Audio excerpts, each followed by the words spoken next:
The extended membrane system of the endoplasmic reticulum is the largest cellular organelle in many cells.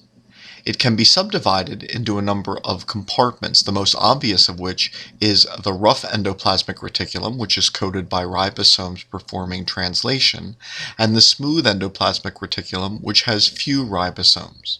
The proportions of RER and SER are not constant. They can vary from cell type to cell type. So, for example, cells which synthesize proteins, such as pancreatic cells or intestinal cells, would have more RER, while other cell types, such as those of the gonads synthesizing steroidal hormones, would have more SER. The proportions of RER and SER can also vary within a single cell as it responds to various stimuli. So, for example, a B cell will synthesize more RER when it is activated and needs to generate antibodies, while many cells generate more SER if they need to detoxify alcohol.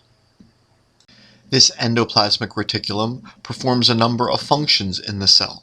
Not only are proteins which will be secreted translated in the RER, the endoplasmic reticulum is the primary store of calcium inside cells.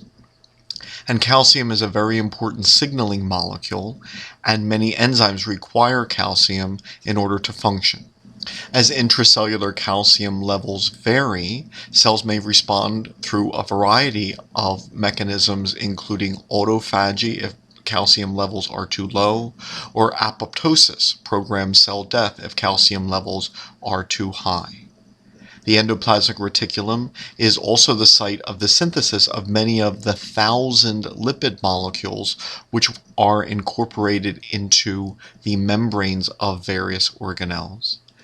And the physiological conditions of various subcompartments of endoplasmic reticulum can vary, which allow it to perform specific functions. For example, many changes to the tertiary structure of proteins as they are folded correctly need to occur under certain conditions, such as reducing conditions, which are not present in the cytosol, but are present in the endoplasmic reticulum. And so the various compartments can change their pH, can change calcium concentrations, can change their oxidizing or reducing nature to accomplish specific functions.